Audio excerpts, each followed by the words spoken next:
Greetings, Moonlight Citizens. This is your man on the moon here with another episode of Moonlight Kingdom Reviews. And on this episode, we got us a double feature. That's right, folks. Another double feature. This double feature is, of all things, starring Sydney Sweeney and Hunter Schafer. That's right, folks. And this here double feature is a back-to-back horror classic, not horror classic, but a horror feature of the 2024 religious horror movie Immaculate and Cuckoo. No, that is it. Cuckoo, starring Hunter Schafer and Dan Stevens. The other one starring It's Immaculate, starring Sydney Sweeney. And, folks, on this episode of Moonlight Kingdom Reviews, that is what we are covering this double feature. Let's get into it in 3, 2, 1. Boom.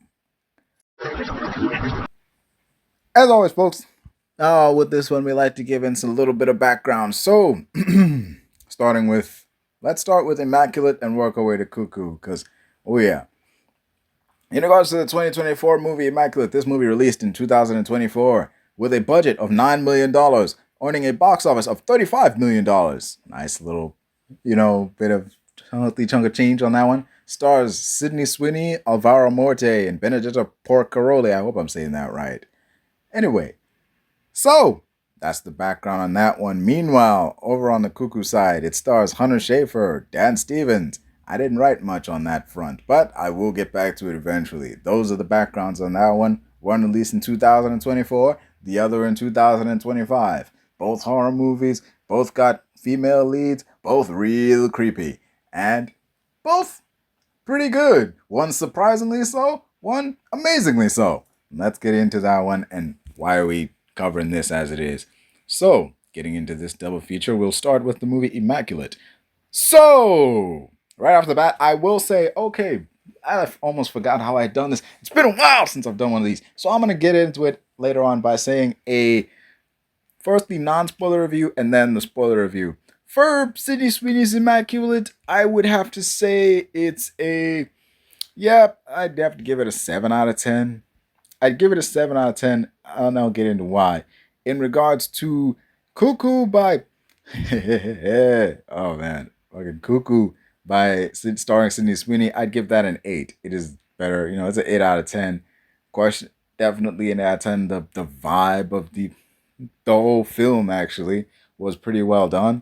And in regards to both movies, in terms of the respective things they were going for, in terms of they both look good, the performances were pretty well done, and it's really well cast given everything that's going on in the film.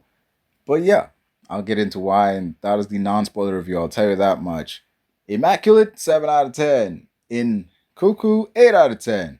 And now we get into spoiler territory. If you want to watch those movies, yeah, go ahead. I would recommend they're worth a watch. One definitely has plenty of rewatch value for all the stuff going on in the background and the allusions to certain things and themes in it.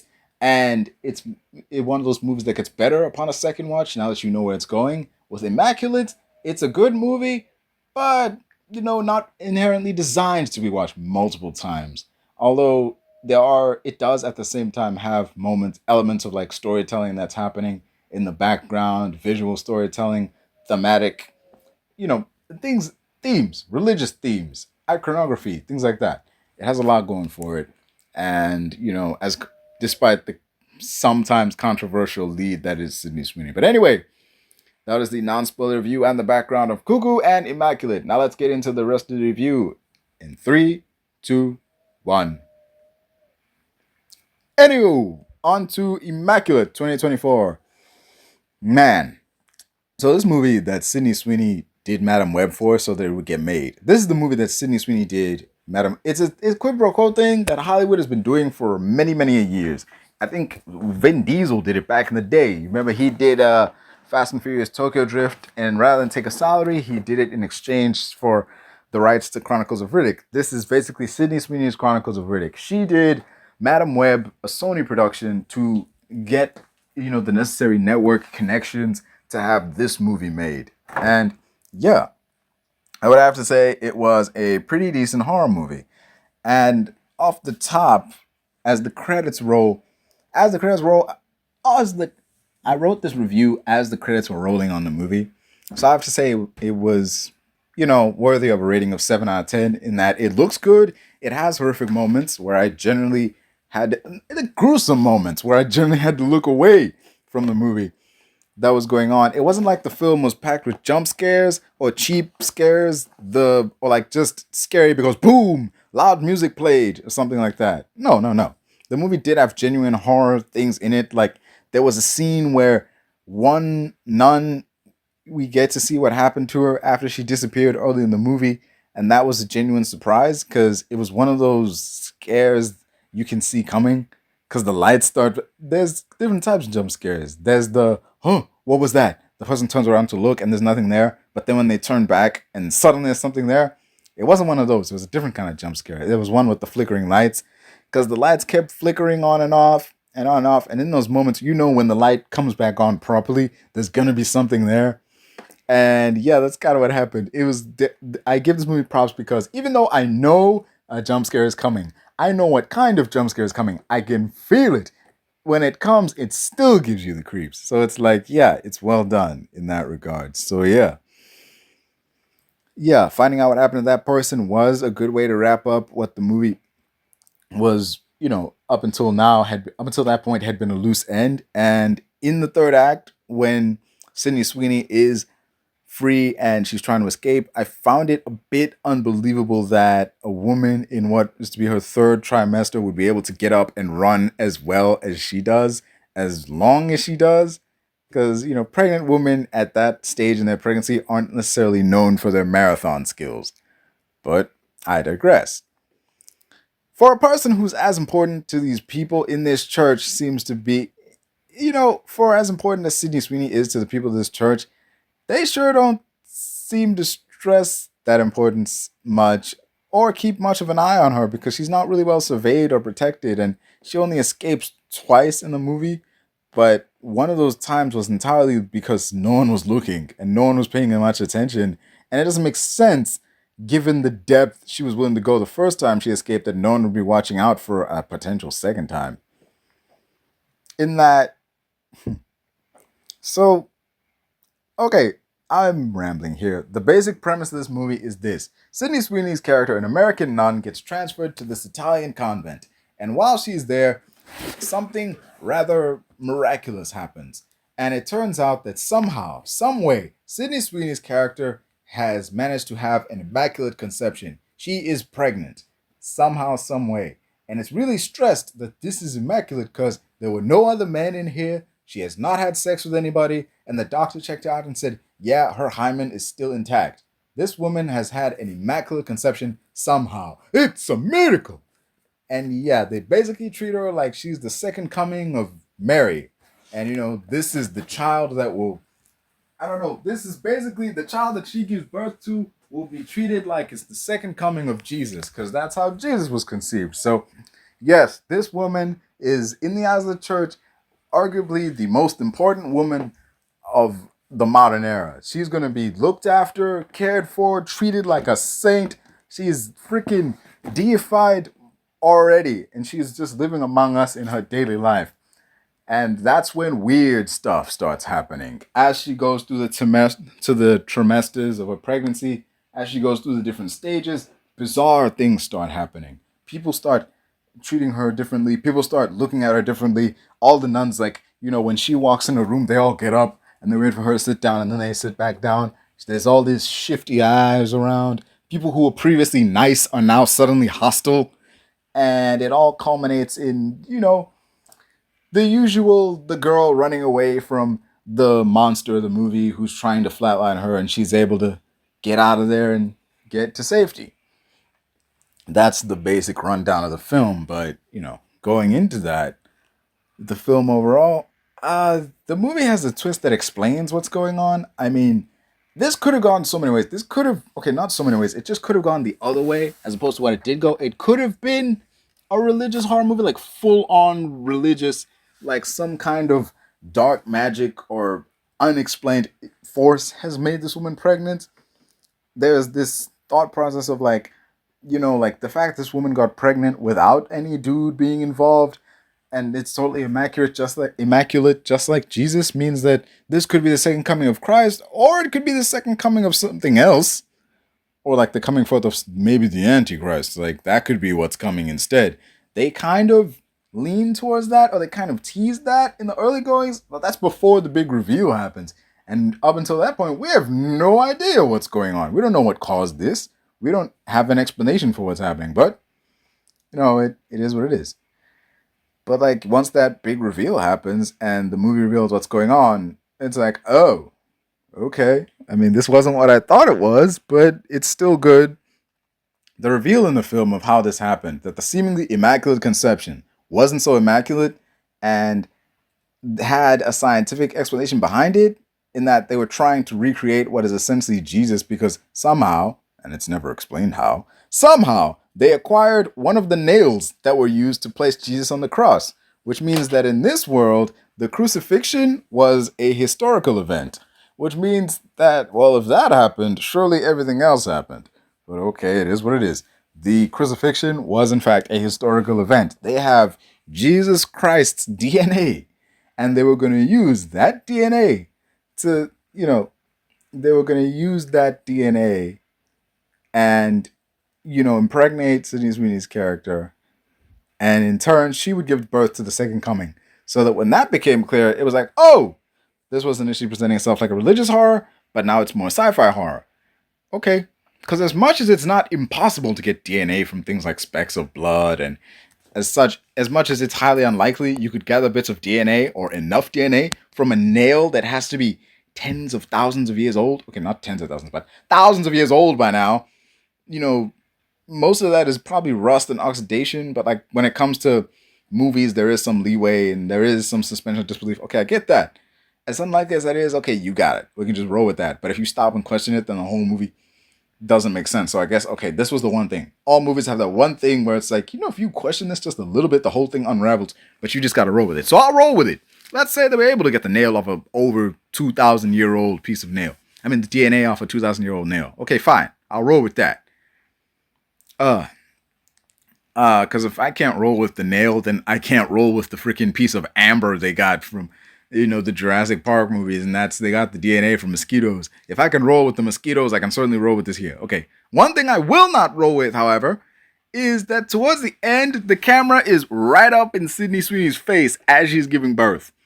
And she's covered in blood and screaming right down the lens. She screams, I counted by the way. She screams for about 45 seconds straight, right into the camera. And okay, it was longer than that actually. It was way longer because I started counting a bit after she started, and that added up to 45 seconds. So she practically screamed for like a minute straight in the camera. It took a while. Like, hot damn, she's really going for it, huh? It's this thing like indie movies do where certain moments in life go longer than they should because, for the sake of realism, in real life, this would take a while. But in any other big Hollywood movie with a huge budget, financed by a huge studio, they would cut some of this stuff short. But independent movies are allowed to run long. A scene like this where there's a scene in this movie where like Claire Foy, I think, is sitting down and eating a pie in this one movie. And we see her eat that pie we see her take several bites of that pie. We see her chewing and swallowing and damn near finishes the whole thing. In any other movie, they would have had her take a couple bites and then cut to her having finished the whole thing. Or have her take a couple bites and then stop. But in this movie, we have to watch her sit and eat the whole damn pie. And this movie was lauded with praise for its realism. It was moments like that, seemingly letting the audience sit with the character while they grieve, or letting them stew in the emotion or something like that. In this case, it was just like, oh, the actor in this scene, or the actress, is screaming into the camera for almost a minute. And yeah, I get it. Going into labor is a long, arduous process for the individual involved, and it can take hours, from what I've heard. And yes, movies have shown in the past that going into labor and giving birth is a very painful process for the individual. Giving birth, especially in this instance, an individual who's been pushed to the point of exhaustion and is also injured and bleeding, it would make sense that the scene in itself would be long and it would be painful, and it would kind of cheapen it if we cut it short. It would undercut this person's suffering and everything they went through if their delivery was as painless as, they would on a TV show or something. But the full minute of screaming into the camera was totally unnecessary. It could have been shortened. You could have cut right to the part where she's like screaming and seconds away from giving birth, so that that's all. Ugh. That's it. The scene of her screaming is just a little bit long for me. But what the hell?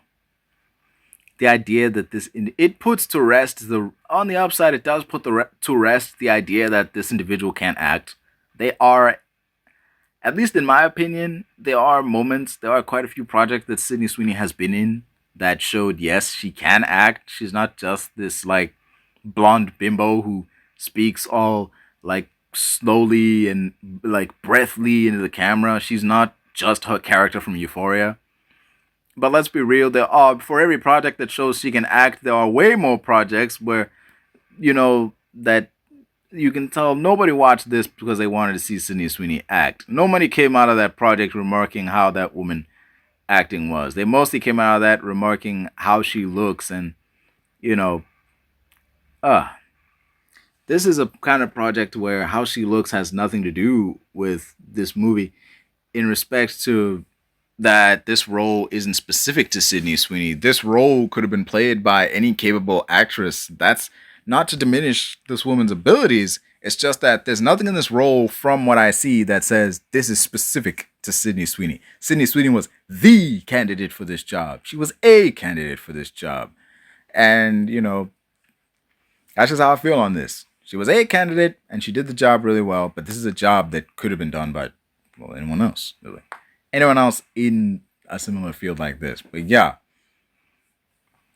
Heck, this role could have been played by Vera Farmiga. It would have been funny because, she was in The Nun. So I thought that was something. But yeah, it's kind of reminded me of that movie Benedetta. That Paul Verhoeven movie Benedetta. But if you played it straight and just cut out all the nudity and all the sexual stuff and just played the movie as a straight horror movie instead of what he made it. But yeah, this movie and Benedetta, heck, I should have made that the double feature. That would have been something. Yeah. But yeah, when this film reaches its climax and we finally see her give birth to this immaculately conceived child, what we see after she screams right into the camera for about 45 minutes is nothing. I'm sorry, seconds, 45 seconds. We see nothing. We never see what it is that she gives birth to, because we focus on her face and then she stops and we hear this weird wheezing or heavy breathing or something, because we hear whatever it is fall to the ground and then we see her look at it and she has a weird look on her face. I don't know if it's shock or surprise or whatever. She just looks weird. She has a very bizarre look on her face. She doesn't know how to react. We can hear it breathing. I don't fully want to say we hear it breathing because that didn't sound normal. That didn't sound like normal breathing. I don't know what the heck that was. No one will. We'll never know what it was. It just seemed like it sounded like a thing. It didn't sound like a person. We never see what's down there. We just see her reaction because she gives birth and it plops on the ground and we never see it.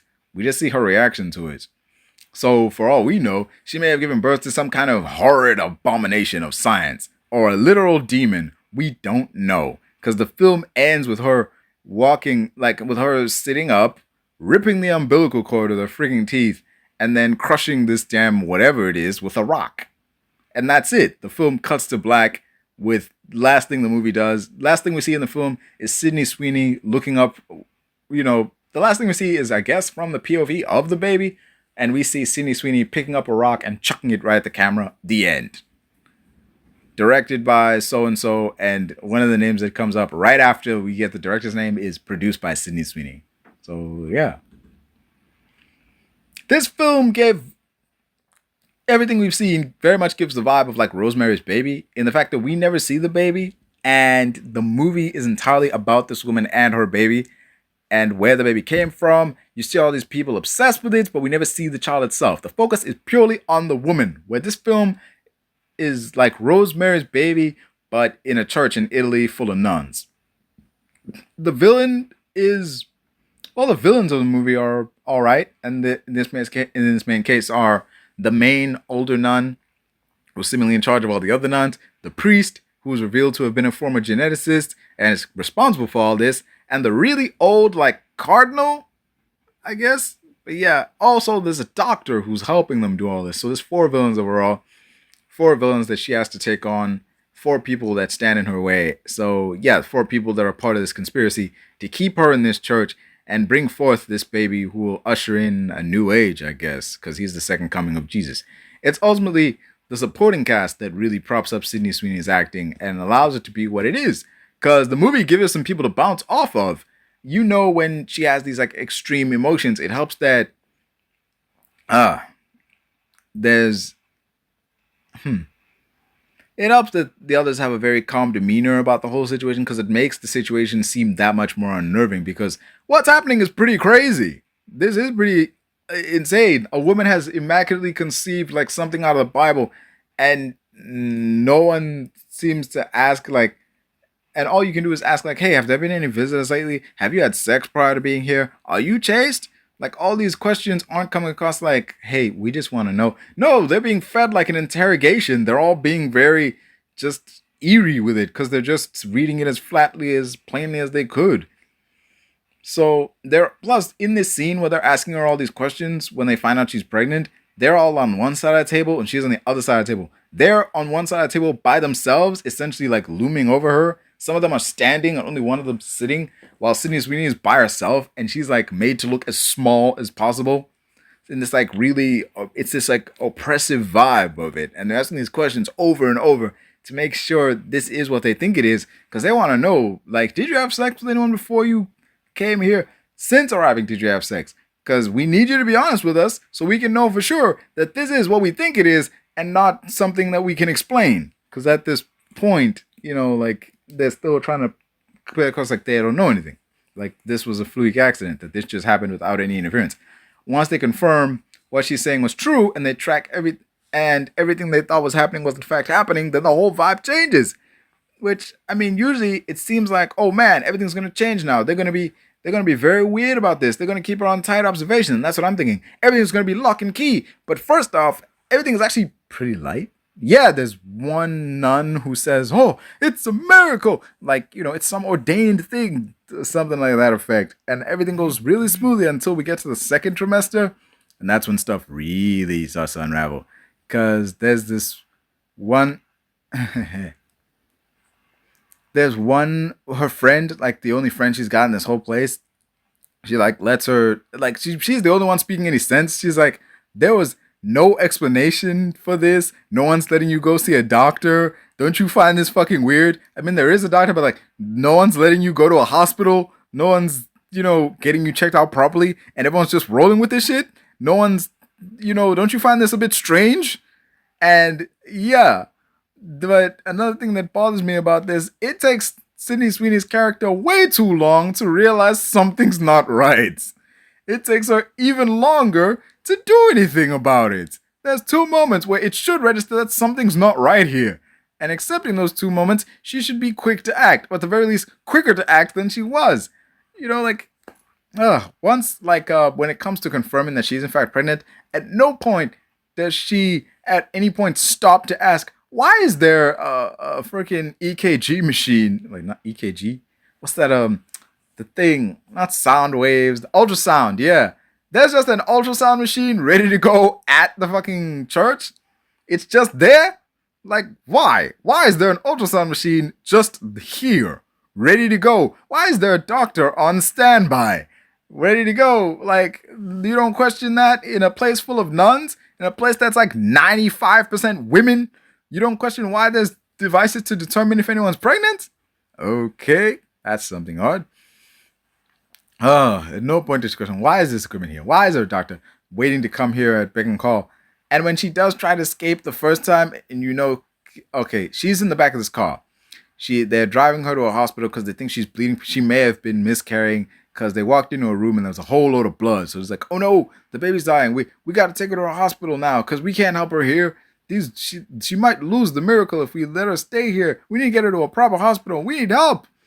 And it's like, as they're like speeding out of there, one of the nuns finds out that all this blood was fake. It was all chicken blood. And she calls the priest and he like hears the call And as he's being filled in on what's going on, we see him slowly turn. And he looks right at her. And it's like, what, And then the yeses just get more and more. Soon it's like, And then he looks right dead in her eyes. His face just drops. And he's like, stop the car. It takes this woman way too long to realize that something's not right. They are on to me. Like, it's this cold, blank expression. And when she sees that, when Sydney Sweeney's character sees that, why does she not immediately try to get out of the car? Because like, what the... Also, can she understand what they're saying or not? Because there's moments in the movie where they're speaking Italian to her and she understands what they're trying to say. Like, they'll ask her a question and she responds like she understands Italian but doesn't understand enough to speak it. It seems that way, but then when she's talking when that priest is talking on the phone and her plan is being exposed, at no point does it seem like she grasps what's going on until he's like, stop the car. Like, he's looking right at her while this phone call's happening, by the way. And his face drops from concern to straight up menace. Like, she's looking at him the whole time. Like, what are you looking at? Like, she has no idea what the heck is going on. Like, she does not understand Italian at all. And it was just very wishy-washy. Like, does she know or not? Ugh. But yeah, the older nun in this film seems to at first be just reacting normally to everything. Well, as normal as a nun can anyway.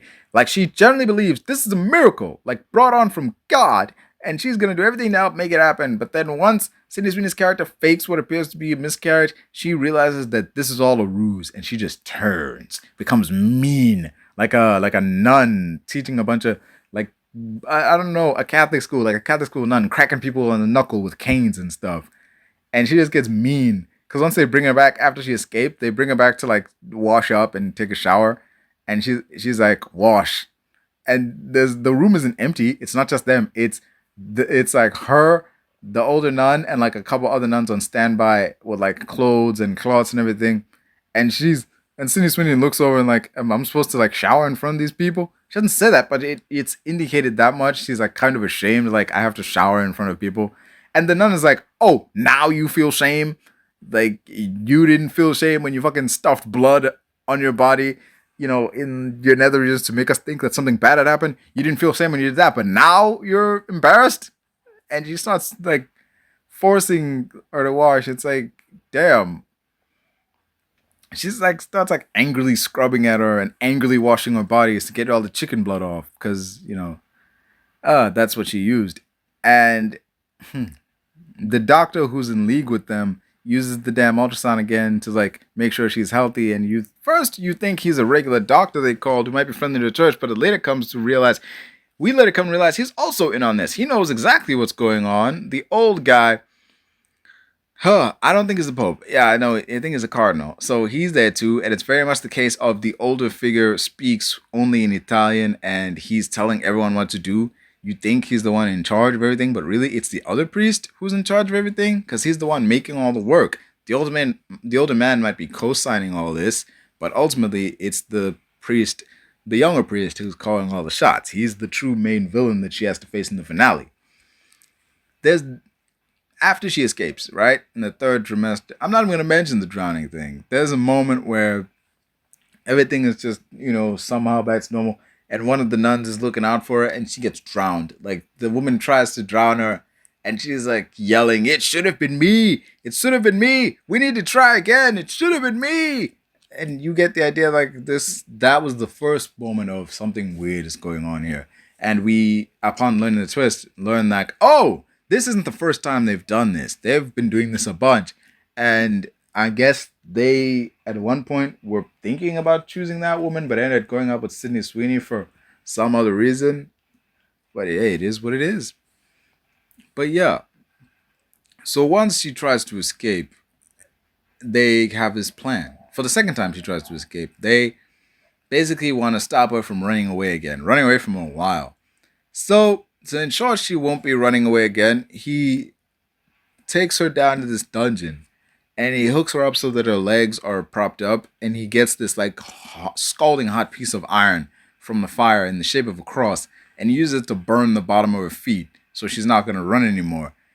And this happens, we don't see the burning happen. We see like a zoomed up shot of her face. And when she screams, this great bit of sound editing happens where the sound just cuts out. And instead of her scream, we just hear the ski. And then when it comes back on is when she's being wheeled into the room. And as she's being wheeled in, the camera zooms out and goes down. And we see the underside of her feet have been branded. And the blood forms the shape of a cross. So, yeah, when it cuts back to black, we see the words third trimester pop up. And it's like, yeah, these people have been keeping this woman here for a long time. It's very disturbing, all that's been going on. She's been locked in this room, by the way. It's not like before where she was kept here, but she could still roam freely. Nah, she was kept in that room all this time. I'm sure they've been taking care of her, giving her food and watching her, but she was locked in that space, unable to leave, unable to look outside even, just a total prisoner of not just her own body, but this place. So finally, she decides to escape after killing the old nun. And it seems like this is going to be it. She might get away this time, but then her water breaks. And she has to try and get out of there as quickly as possible. At the same time, after she takes out the old lady, she takes out the cardinal. She makes the move to clean house because in that moment, she spots that doctor and immediately goes to take him out. After that, she also goes to take the nail with the blood of Christ on it. And shortly after that, she goes down further to the basement. You think, okay, she took out that old lady, she took out the cardinal, she took out the doctor, she can leave now. There's like almost nothing stopping her from getting out of there except that one dude, and he's not aware what's going on. Now is the perfect opportunity to slip out unnoticed. But no, she is cleaning house. She gets that nail with the blood of Christ in it, and she goes down the basement where all his research is, and she plots to burn it all. So like, except while she's pouring fuel on top of everything, he sneaks up behind her like a freaking horror villain. And she's like, take one step closer and I'll burn it all. And he's like, this is not going to change anything. He's like, this ain't going to change anything. Like, we can do this all over again. But, like, whatever. While he's talking, he, like, manages to close the distance and grab her arm in the nick of time. The whole time that's happening, he's got her arm. And I'm thinking to myself, dude, you don't need to grab her arm. You're bigger than her. You're stronger than her. Grab her hand, the hand she's holding the lighter with, and just close that shit. You don't even have to grab her hand. You've got her arm in place with one arm. Use the other arm to close the lighter, because it's one of those, like, those lighters, like, you flip it open and you click it, right? It stays on. If you just leave it, just close. But if you close that shit, it shuts out. You don't need to grab her whole arm with both hands, just one, because she can still drop that and burn y'all both up. But that's not what happened. The throw would be stop it. No, because this is a movie, he does that. She manages to slip away from him, get on the other side of the door, but she grabs her head and he's slamming the back of her head into it again and again, trying to knock her unconscious.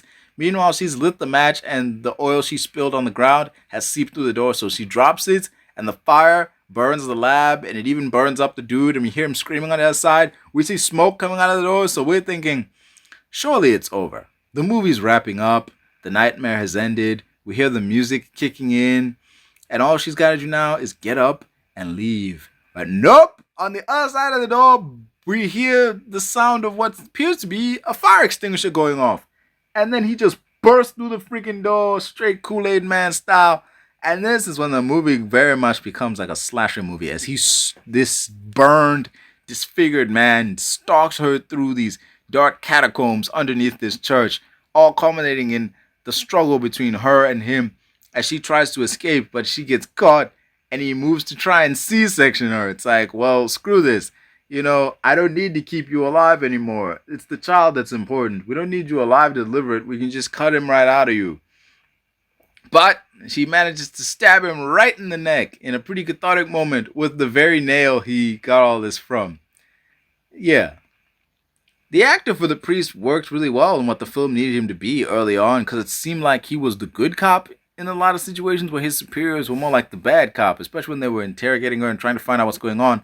And as we learn more about him, he becomes the flat-out villain the movies, needs him to be, because he believes that this child will bring about a savior for the world. And as he gets more and more sinister, and while she gets more and more rebellious and tries to escape, and his most sinister side comes forward, it becomes clear that to him, this woman is nothing more than an incubator. Overall, I give it a 7 out of 10 movie on the basis of like, I have no real reason to watch this more than required. More than twice. I've seen it twice. I have no real reason to watch it beyond that. Any questions I might have to clear up were kind of cleared up. Sydney Sweeney acts really well towards the end, and she gets into her final girl role. She's surrounded by people at all times, yet the movie made it clear, like, despite all this, she was alone. No one was going to help. No one even knew what was going on, and even if they did, they probably couldn't do anything about it. The villain's motivations seemed like a bit of a reach in some places, but they were pretty well written, and I could say, ultimately, this was the third best movie behind Matt Reeves' The Batman and the number one spot, Timothy Olyphant movie Hitman, to use the song Ave Maria. Yeah, that's what I got to say on that one. So yeah, that is my review of Immaculate by Sydney Sweeney, starring Sydney Sweeney. Sounds like perfume. Immaculate by Sydney Sweeney. Like, no. Immaculate, starring Sydney Sweeney. A 7 out of 10 horror movie. I did like it. It's got its moments. I would recommend you see it, but I suggest you watch it once off. Unless you're not a fan of Sydney Sweeney. In this case, if you're not a fan of Sydney Sweeney, steer clear. She's in a lot of this movie. And if you watch this movie just to see Sydney Sweeney, try to pull off being sexy in a nun outfit, or you got a thing for sexy nuns, this ain't for you, man. The closest thing you get to seeing Sydney Sweeney's body in this movie is a scene where she showers, but in that scene she's covered in blood, so it's not very appeasing in that one. So yeah, all you hounds who say this woman is just her body and her sizable assets, yeah, you're not gonna be satisfied in this. Oh, if that's all you want, you're not gonna get it here. And if you think all this woman is just her physicality or her physique, you're not going to be satisfied because you're not going to be proven right here because she spends most of the movie covered up, and it's totally up to her facials to deliver the performance in this film. So yeah, that's what I thought on Immaculate. Now, let's move on to Cuckoo. In regards to Cuckoo 2025, starring Hunter Schafer and Dan Stevens, and Martin Sokas, I think, is in this movie. Yeah. Straight up, spoiler review. In regards to Cuckoo, I'm going to give the non-spoiler review first. Non-spoiler review, this is an 8 out of 10. She is this city kid who's moved out to this town, I guess a Norwegian town, in the middle, up in the mountains by her parents, and they're going to live there from now on. Her dad and her stepmom, yeah. And, her stepsister's there too. And as she stays there, she starts noticing weird goings on, people disappearing, strange things being perpetrated by the people who live there. People who visit start, having weird things happening to them. And, situation gets more and more intense as the story goes on, where it ultimately comes with this big twisted reveal of, that's what's happening here? Good grief. But yeah, it's a really well done story. The tense moments are really tense. There are plenty. The tense moments are tense. That's some gripping review right there. The tense moments are tense. Just kidding. So yeah, the tense moments in this movie really deliver in that you don't really know where it's going. The movie seems like it's heading in one direction with the characters it shows and how they play out, because if you've been watching a ton of horror movies before, you kind of have an idea where the movie goes, and then it subverts it and reveals that we're heading in a different direction. It's one of those subversive horror movies, but not subversive in a bad way. Subversive in a way that it sets itself up to head down a specific direction with these characters who are stereotypes in a lot of ways, and you think it's going to be another stereotypical horror movie in the vein of a lot of 80s slasher films, but it does something really smart with all these stereotypes and all these characters, in that it starts general and it makes its way to the specific. But yeah, I'll give it props on that one. Well cast, Dan Stevens as the role that he plays, Hunter Schafer as Gretchen. So I had never seen Hunter Schafer in a movie before. I didn't know what to expect. I didn't know anything to think. I'd never even watched Euphoria. I'd seen clips, but she was never in them. So yeah, like the Immaculate suggests, yeah, I'd seen clips, but they were all Sydney Sweeney clips and Sydney Sweeney photos. So hey, do with that what you will. So seeing Hunter Schafer in this movie, I was like, wow, I've heard nothing but nice things about this actress, by the way. People were like, yo, she'd be in Legend of Zelda, or yo, she'd be in, I don't know, Final Fantasy, I think was one of them. There were a bunch of roles that, no, some people were like, yo, she should be Mystique. And I thought, yeah, that could work. I mean, look at her. She kind of looks like Mystique from the comics in some spots. Just give her blue skin, red hair, and, that's Mystique right there. It is what it is. But, seeing this actress doing this role, she's amazing. It's like, yo, who is this actress and why haven't we seen her in more stuff? It's like, turns out she's been doing more stuff. I just haven't been watching. It's amazing. I'll give her that much. That's why she's a large part of what makes this movie work. And because, yeah, this movie works as a horror movie in the sense that we follow this main character and we really stick with this main character, and we get the sense early on that stuff is weird here, but the main character, unlike Immaculate, catches on early that stuff is weird and immediately wants to get the heck up out of here. This is a smart horror movie. I love these kind of horror movies where the main character isn't an idiot just so the story can happen.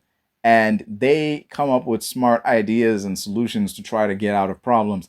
Also, I really appreciate it when something weird happens and the character doesn't just shrug it off. They just immediately like, nope, this is weird. I need to get out of here. This is not normal. That I appreciate. I love when a movie has a smart main character, a smart villain, and a smart story. Because it's way more interesting than the villain is succeeding in this story because the main character is an idiot. Or worse, the main character succeeded because the villain, who was smart up until this point, became an idiot. Yeah. But now that's the non-spoiler review. Let's get into the spoiler review. Why I gave this movie an 8 out of 10. 3, 2, 1. Raven's Gate. That's basically what it is. Raven's Gate by Anthony Horowitz. That's what this film reminded me of. That graphic novel I read in school called Raven's Gate. It's about this kid who lives in the city who moves to a town out in the middle of nowhere, and then weird things start happening. There's only one person who's trying to help and who knows that something is up in the town. Cross that with Don't Worry Darling, throw in a little bit of The Wicker Man, and that's pretty much what this feels like. Things in this town... I was writing this review while the movie was happening. It wasn't a proper review. It was really just, let me just note what's going on here, and I'll do the proper review later. So, yeah, I'm going to be very scatterdash with this, so bear with me on this. As the story happens, Gretchen notices that things tend to loop over and over, while the whole world seems to vibrate. There's this weird vibration that happens, and then things start to loop over and over, this crazy deja vu happens, right as things go wrong. Plus, there's this old woman who's behind all that and might be the one killing people. Scenes in this film don't have endings. They just sort of end by smash cutting to the next scene. The editing in this is very weird. They don't resolve like a traditional scene would, where it's like do do do do do do do, and then it comes back down, and as it eases into the next scene, it's like do do do do do do do do, next scene. Now that doesn't make sense to you. I don't know. It'd be like a guy running a marathon. If you filmed a guy running a marathon, you'd film all the highlight shots of him running down winding roads, overtaking people, and finally the breakneck race between the last two. This movie does that. He's winding down roads, he's overtaking people, and then it's finally him and the last guy. And as they're running and running, right before he gets to the finish line, smash cut to him already on the podium, being like, that was a good race, wasn't it? Wait, what? What just happened? It's the editing in this movie is very weird, but it doesn't hamper the movie, okay? It's very odd. Once you get used to it, you get used to it, but at first, once it happens, it's very odd. So, we got the name of the movie, Cuckoo, from a picture of a cuckoo that Dan Stevens' character's dashboard. It says, he tells a story about how he's a preservationist and how some species need help to survive.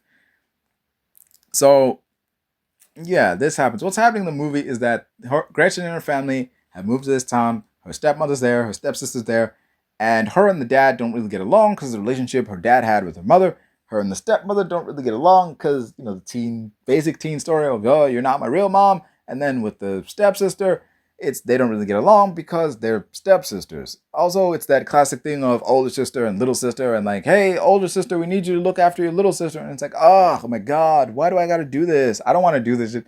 Okay, this character's not that annoying. She's not annoying. It's like I said, starts from the general, gets to the specific. These characters aren't really characters. In the beginning, they're all stereotypes. It shows, even in the very first scene, we see how separated and like far removed she is from the rest of this family because they all arrive in the same car. The mom, the dad, and the younger sister all arrive in the same car while Gretchen arrives in the moving truck. It's like they're the real family and she's just a piece of furniture that are bringing with them. That's the kind of vibe I'm getting from that. So yeah, I love that we established the relationships early on. Start from the specific, start from the general, get to the specific. Everyone's a stereotype, everyone's a caricature, and then as the film goes on, we learn more and more about them, and we realize like, oh, this character is way more going on than what I initially thought. Yeah.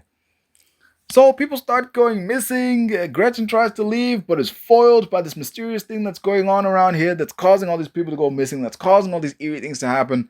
And there's a moment where she seemingly, while she's trying to escape, she seemingly gets chased by this old woman out in the woods. And she's like, running and running, trying to get away from her. And she gets all the way to the hospital and she like hits her head on the glass.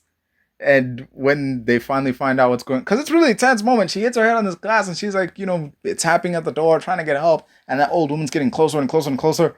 But then finally, as someone shows up, Gretchen takes her eyes off the old woman for a moment, but then she looks back, the old lady's gone.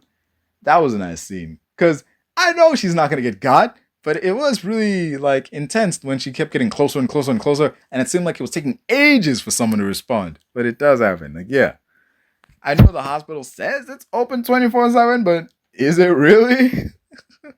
Yeah.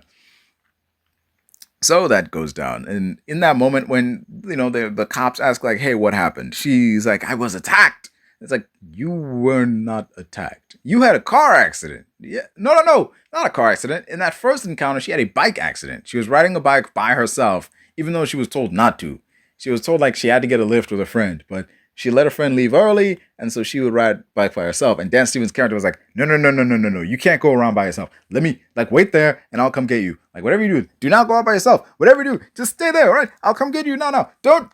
And she's gone. Like, what the hell? And he's desperately trying to call people like, will someone tell me what the heck is going on? Where is he? I thought, okay, at this point, I was thinking this is a movie where some kind of supernatural entity that has to do with this old woman is manipulating people in the area and is flatlining them.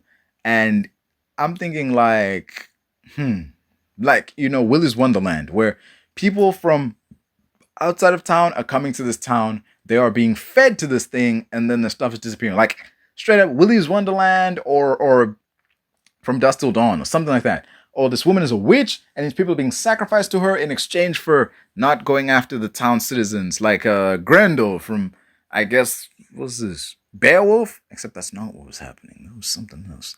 That was something else entirely. I think that's what I think is happening. Or like Game of Thrones. Yeah, Game of Thrones. That one thing in Game of Thrones where the women that were all living in that place with that dude, whenever one of them would have a son, they would leave the son in the woods, and like the White Walkers would eat them. They would eat the baby so that they wouldn't come in and eat all the women. Something like that would happen. That's what I thought was going on. Come to find out, and that's what the movie wants you to think is going on, because it kind of hints at that. Also, it has one of these moments where the cops show up and they ask Gretchen what's going on, and it's one of these moments where she straight up tells them what's happening, and it's like, I hear that. See, we know what's happening. We know who Gretchen is telling the truth. We know something strange is going on, but from an outside perspective, you have to acknowledge you sound insane. Also, it doesn't look good because you have a head injury. They can easily chalk up whatever you say that doesn't make sense to you have a head injury right now. You're not thinking clearly.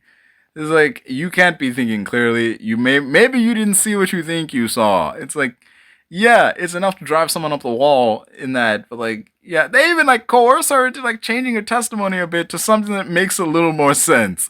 But it is what it is. So eventually she ends up teaming up with this one dude. Oh, there's a scene where she gets it on with like this rocker chick, and I think she's in a band. She's traveling by herself, but her and the chick, like, they get in the car together, and before that they get it on. Her and this chick, they get it on, they hook up, and then they get in the car together and they drive off, but they don't make it far. They have an accident, and Dan Stevens' character, the doctor, he's there, and he basically nurses her back to health. And I'm thinking, like right after Gretchen crashes, after a while, I'm like, hey, wait a minute, what happened to the other woman? Did the other woman die? Did she like not survive? Did she get got by that old lady in the woods? Where is she? Like, why is no one asking where the other person was? They found you in a car wreck. Who was driving? Like, why did no one ask that? Like, they're like, yeah, we found you in a wreck. Why don't you mention anyone else you found? Did you find someone else? Like, what the heck? But yeah, ultimately the movie, this happens like Gretchen's character realizes that something beyond weird is going on in this place. These people are acting very strange. This is not normal. No one believes me. I need proof. So she finds the one guy who believes her that, yeah, I know something strange is happening. People are disappearing. My wife was one of them. So you and me, we work together to find evidence of this thing. But she gets caught. She tries more than once to like get people like, why won't you believe me? Like, I'm not crazy. This man is up to something. The reason I say like, it's like, don't worry, darling, because it has a full-on confrontation scene where Gretchen just flat out walks up to like Dan Stevens while he's talking to Gretchen's dad, and he's like, she basically just confronts him, and she's like, okay, what is going on? This man is evil. He is up to something. I know he is. Like, tell them what's going on. It basically confronts him, and it's like, you look crazy. We know she's not crazy, but her family thinks she is. Or she's doing this for attention. Or she's doing this so they'll like ship her back to the States or something like that. Like, I don't know. It sounds like she's just being a bratty teen.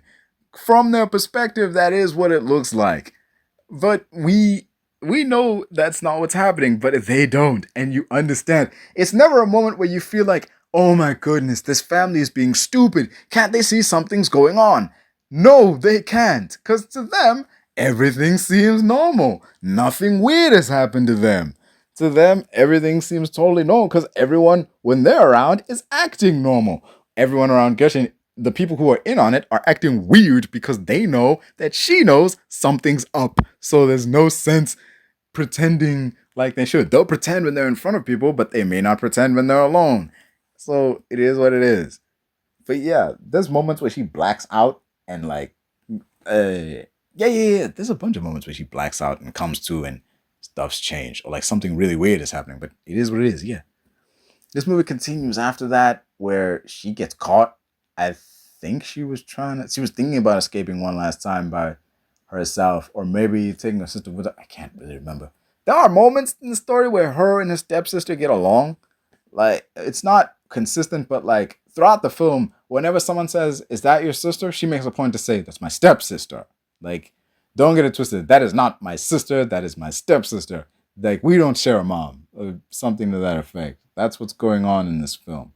At least that's what the film is going for. They have a contentious relationship solely on the basis of that woman is not my mother, so this little girl is not my sister. She is my stepsister. I do not care about her like that.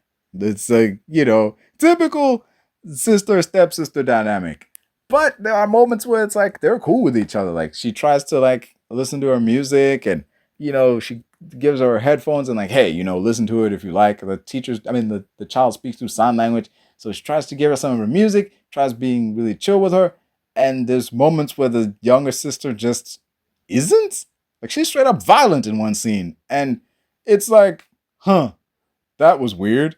And then the movie continues, never addressing that. We find out why that's the case later, but in the moment, like, the younger sister is violent towards Gretchen, and Gretchen looks at her like, what the hell?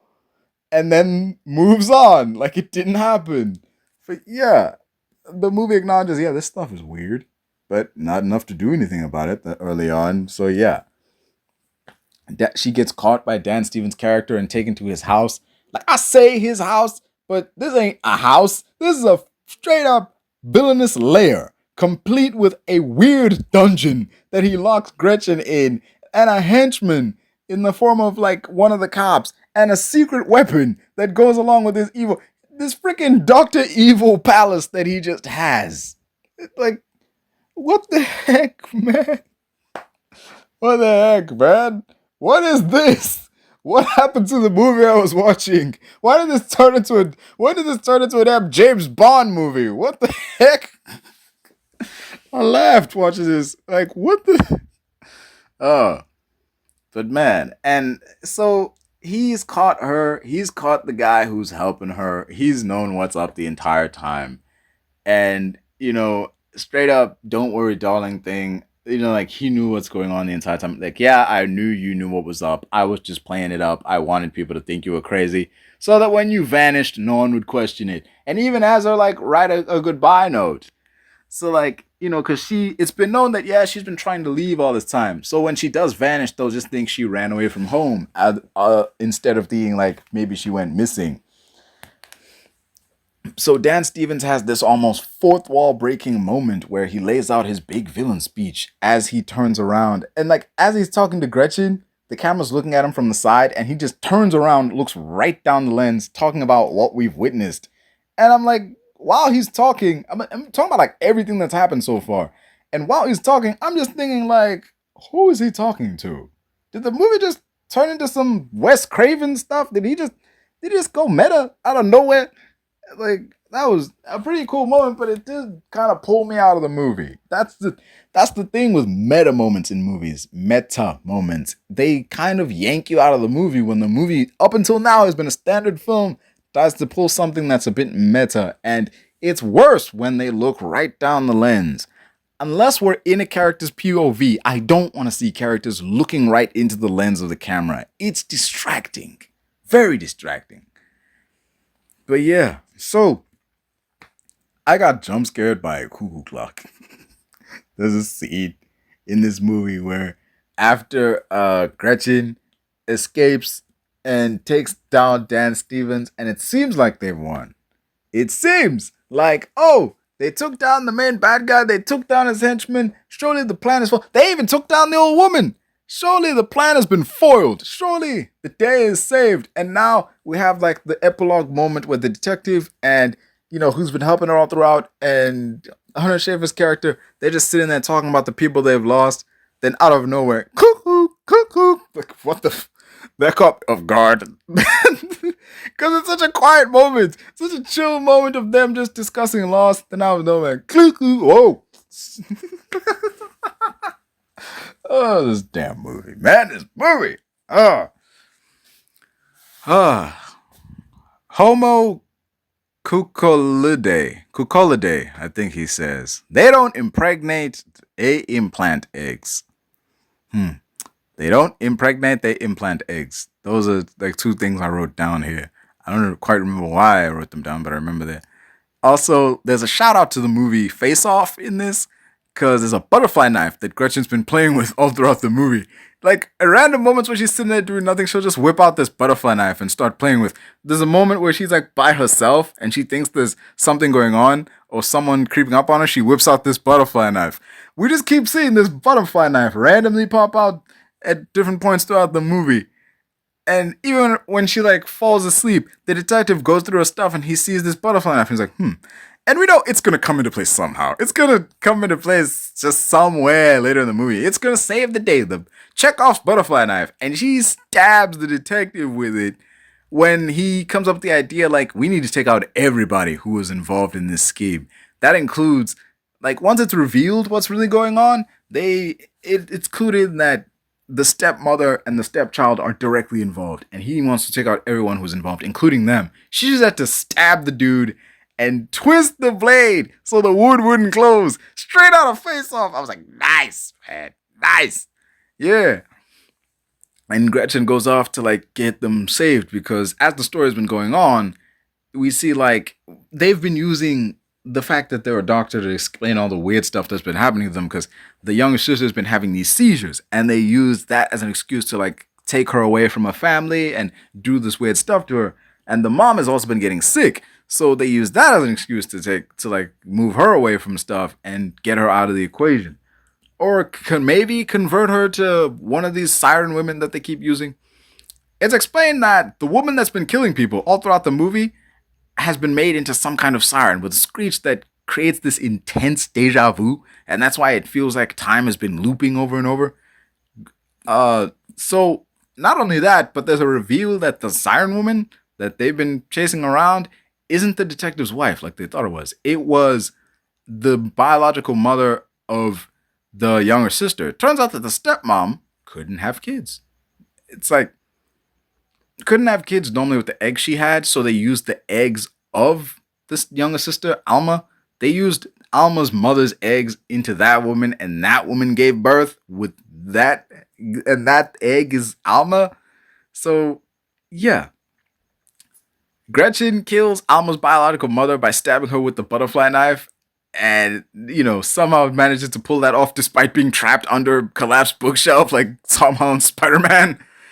Oh yeah, that was that scene. I remember because he was trapped under a bookshelf as he was trying to get out of there. I was just thinking like, it was like that scene out of like, what's this? Once Upon a Time in Hollywood, where it was like right there, like, oh, that's see, Tom Holland Spider-Man getting out of the rubble. My mind just goes everywhere when I'm watching movies, and this is one of those places because holy soap. Oh, this movie is so good. I'm like, I like the movie watching it, but now I'm looking back thinking about it in this review. It's like, hot damn, this movie is good. It's beyond good. It's entertaining. It's got plenty of rewatch value and a lot of good things in it. But yeah, now that his plan has basically gone to crapola, Dan Stevens' character wants to take out Gretchen, he wants to take out the detective, and he wants to take out Alma. So it's like, well, I'm just going to take out everybody and start over somewhere else. Because this is all gone to hell. I give up. I'm just aborting everything and leaving. So Gretchen comes up with the idea while they're in this hospital. She's going to go into a room where Alma's hiding, and she's going to walk out of the room carrying Alma on her back like a shield. Whilst Alma, on her back, and then face one way, so that the detective is facing her and Dan Stevens is facing Alma, and they're going to walk out of there. They're bearing shields for each other. When she faces the detective, he's not going to shoot her because he doesn't want to shoot her. He just wants to kill Alma. And Alma is on her back, and she's facing Dan Stevens' character, and he's not going to shoot her because she's the fucking, the cuckolata or whatever. Now there's a... So, at the end of it all, there's a gag in this movie. This movie isn't trying to be funny, but it has funny moments in it. So when she gets out of there after the detective and Dan Stevens' character take each other out, there's a gag in here straight out of Tommy Boy where Gretchen goes to like try and open a door. It's like one of them push doors. And she goes over there to try and open the door. She finds that it won't budge. So she just gives up. She's been through a lot. She's like, this freaking door. Fine, let's go try another one. She goes around, and Alma literally tries the door right next to it, and that door immediately opens. She just walks out. And as they're making it out of there, they run into the girl that Gretchen was feeling for. Turns out she's not dead. Everyone else is dead, but she's not dead. And they all just get in that woman's car and just ride off into the sunset together while listening to music. I mean, heck yeah, 8 out of 10. You know what? Because I enjoyed it so much, I enjoyed talking about it so much, I'll bump this up. This is an 8.5. This ain't just an 8, this is an 8.5. I have dragged movies down for, I enjoyed it when I watched it, but looking back, it actually wasn't that great. This is a movie where I generally look back and thought, you know what? This is better than I thought it was. 8.5. Yeah. A lot of the questions I had wanted to have answered were answered in Act 3. Yet those very answers ended up producing some questions of their own. It got a happy ending with a large loose ends to the story thread were tied up, rather conveniently in some places, but all in all a good story. Dan Stevens' character was clearly shady. He was up to something from the start. The whole film, I was just waiting for the movie to say what it was. Everything from his initial interaction onwards is just off. He is weird, especially weird around Gretchen. At first, he kind of seems protective, and it's like, oh no, I don't want anything to happen to you because you're my friend's daughter, and you're kind of like family to me because he's like family, and I don't want anything to happen to you because I know bad stuff happens because he offers to drive her home instead of letting her ride her bike. Yeah, once it's clear that she knows something's wrong, he just goes full supervillain. The movie wants to give you the idea that Gretchen and Alma don't like each other. A typical sister and stepsister dynamic, with Gretchen even saying she's not my sister whenever people bring it up. And Alma, there's a moment when we're supposed to buy that Alma thinks Gretchen wants to hurt her. And that's why she runs away. But there's never see. It's a really smart moment in that scene because there's the damn siren at the end of the hallway, and Gretchen pulls out a knife and kind of puts it to Alma's head, but Alma is totally unaware because she's facing Gretchen and she's like, "Just walk towards me." While Gretchen is walking backwards, she's like, "Alma, walk towards me," and the whole time, it's like, "Aha, I'm gonna hold this here, and you're gonna stay over there, and we're gonna get away." And then Alma catches the reflection in the window and sees the fucking knife and thinks that Gretchen's trying to help her, and she runs away. And like, there is never a moment in this movie that even remotely shows it to be true that Gretchen would ever even want to hurt Alma. They may not get along in those early scenes. She may not see her as a sister, but she never meant her any harm. She even lets Alma listen to some of her music. Amidst their parents thinking that she's crazy and amidst Alma being unwell, they actually start to bond even more during that time period. And the detective goes from an unlikely ally and the only one who believes Gretchen to wanting to destroy everything to do with the Cuckoo scheme, including Alma, even though she's just a kid. It goes like that. Once it becomes clear what's happening, everyone changes. All the main characters change once they find out what's really going on. And yeah, it's something both these movies had. This movie's an 8.5, the other movie's a 7. Yeah, it's kind of the difference between these movies. Both these movies change once it becomes clear what's really going on. At first, it seems like both these movies have something supernatural going on. Their main characters are being affected by something that can't be explained by mortal means. But then that second act twist hits, and it's explained that there's a pretty scientific explanation. Not necessarily a reasonable scientific explanation, but an explanation nonetheless. And it may not make sense in our world, but it makes sense in the world that the movie is set in. Both movies also have a moment where it's like, look, just roll with it, okay? Yeah, every movie has that one moment. One moment in it, every sci-fi movie or every horror movie or every movie that works in the realm of fiction has a moment in it where it's like, look, just roll with it, okay? Don't question it. Don't try to explain or understand. Just roll with it. Just feel it. And it'll work itself out. And, for the sake of both these movies, I was able to roll with it. But one movie definitely had me rolling a lot easier than the others. One movie was clearly more well written. And, one movie was just way more fun. Cuckoo was a more enjoyable film than Immaculate. Not to say Immaculate is bad. It's just way more enjoyable. Immaculate is a movie that takes itself more seriously. There's not much levity in the film. There's one or two moments, but all in all, once the story kicks into gear, that's all you got going on. Once the story of Cuckoo kicks into gear, there are those moments of like, let's lighten the load a bit. Let's have, characters not be constantly trying to move the plot forward. Yeah, the story is moving forward at a breakneck pace, mind you, but it's really well done. This movie is, it moves really, with Cuckoo, the story moves really quickly. It's not that long. It moves so quickly, it's like someone cut the movie as short as they possibly could for time. The movie just cuts from scene to scene to scene to scene to scene, and day to day to day to day. And, not only that, but the characters don't really spend all that long in the place they're in before weird things start happening and before Gretchen is immediately like, okay, I'm out of here. It's too weird. I need to leave. So, yeah, unlike with Immaculate, where it takes ages for something to really catch the character off guard, even though weird things have seemingly been happening for a while. But with Cuckoo, things are happening strangely in the background to a subtle degree. With Immaculate, stuff is happening strangely to a large degree. It just goes all in on weird things happening, like people getting branded on their feet so they can't run, people getting their tongues removed, a lot of like just dark things happening here. But with Cuckoo, it's a lot more scary because the violence and the horror of it all feels, I don't mean to be, I don't know, I better say this, but it feels more real. As crazy as it sounds, it feels more real. It feels like, this could happen. There could be a group of people out in the middle of nowhere making people disappear for some strange reason.